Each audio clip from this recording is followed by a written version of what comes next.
Creepypasta, Brincando de Deus.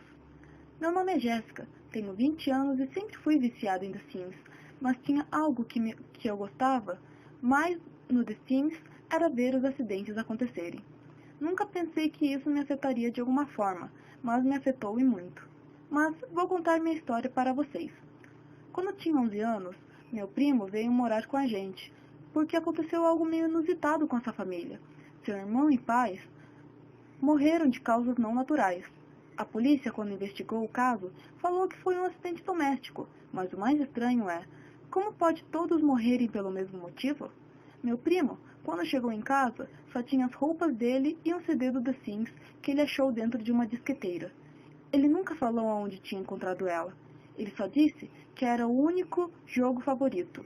Quando eu olhava nos olhos dele, um vazio não parecia nada humano. Mas eu ainda acredito que ele não é uma pessoa ruim.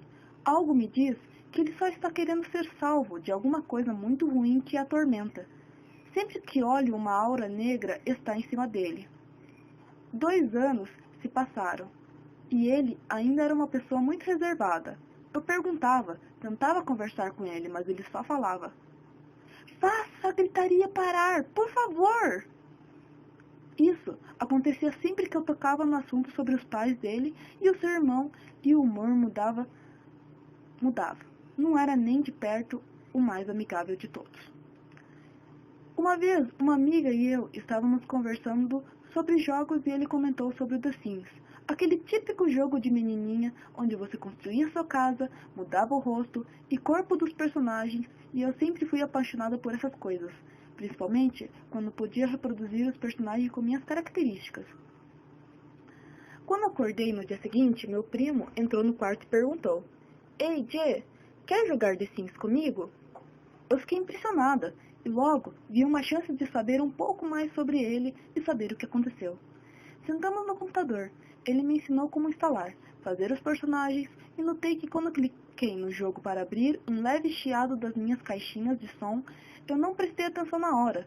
Talvez pudesse ser algum detalhe importante que deveria ter me tocado antes de começar a acender o pavio do meu vício. Comecei criando a minha família, e claro, adicionei meu primo. Eu pensei que ele ia surtar, porque ele sempre foi fechado e nunca quis interagir, e sempre que colocávamos-o dentro de algum plano de família, como viagem a parques, ou até mesmo sair para tomar um simples sorvete, ele falava que não tinha vontade de sair da cama, como se ele estivesse sentindo culpa de alguma coisa. Quando começamos a jogar, ele me ensinou sobre como comprar e até mesmo sobre os códigos de dinheiro. Seria muito bom na vida real aparecer uma caixa de texto digitar clapsus e vários pontos de exclamação, e fazer nossas contas bancárias explodirem de tanto dinheiro. Outra coisa que me deixava preocupada era que meu primo, quando me via jogando sempre, falava para eu colocar ele para fazer a comida e sempre manter os outros membros da família longe. Eu atendia ao pedido dele. Sempre que eu executava o jogo, o chiado se repetia. Parecia mais uma voz, mesmo como se estivesse dizendo: "Fique longe." E cada vez mais parecia mais alto, e às vezes eu evitava jogar porque não queria esse chiado ecoando na casa, e cada vez mais um frio na minha espinha subia. A minha amiga Clary veio em casa ver o The Sims. Eu resolvi adicionar ela como membro da família, pois eu considerava como irmã, e como conhecia ela há bastante tempo, sempre soube que ela não era boa cozinheira, logo não coloquei nenhum tipo de habilidade dessas para ela. Enquanto eu criava a personagem dela, conversava falando o quanto mal ela cozinhava, e sempre gargalhávamos sobre isso. Lembro até mesmo uma vez quando ela conseguia sempre queimar um pano de prato quando ligava o forno. Inclusive, eu fiz brincadeira que queria não ter feito, e essas foram uma das últimas palavras. "Um dia você vai acabar tacando fogo na cozinha sim." Como queria não ter dito nada disso. Alguns dias se passaram. Meu primo me contava mais sobre o jogo, mas ele sempre repetia as mesmas coisas quando começava a jogar. "Cuidado! Pessoas morrem." O que ele quis dizer com isso? Sim, é um jogo de simulação. É comum em jogos personagens morrerem, certo? Eu quis saber como se funcionava esse negócio de morte. Eu fiz um jogo novo, uma casa nova e um personagem novo. Tinha um menino da escola que ele sempre me zoava, vivia me importunando, inclusive coloquei até o nome dele. Digamos que eu maltratei muito ele por um tempo. Deixava sem tomar banho, sem comer, até mesmo não deixava ir ao banheiro. Alguns dias depois, ele chegava às vezes na escola fedendo demais, ou até mesmo morrendo de fome. Ele falou que ele nunca cozinhava, pois a mãe dele não o deixava pôr os pés na cozinha.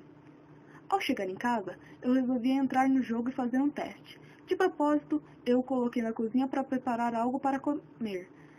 Ele foi direto ao fogão e, ao piscar de olhos, o fogão estava em chamas, e o fogo se espalhava rápido. Eu o vi morrendo. Por um momento, fiquei desesperado, não sabia o que fazer, mas falei para mim mesma: isto é só um jogo, isso não é real.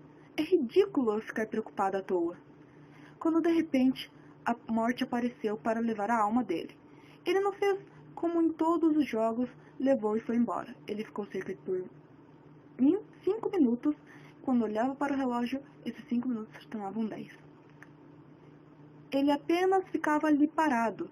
Quando eu pensei em fechar o jogo, o chiado na minha caixa de som voltou e algo ecoou como: você não devia ter brincado com isso. E de repente um grito de dor. Meu primo escutou e entrou no quarto. Ele me chamava friamente e falou: você fez? Não fez? E pelos seus olhos eu sei que sim. E você acabou de entrar em um caminho sem retorno. Continua na parte 2.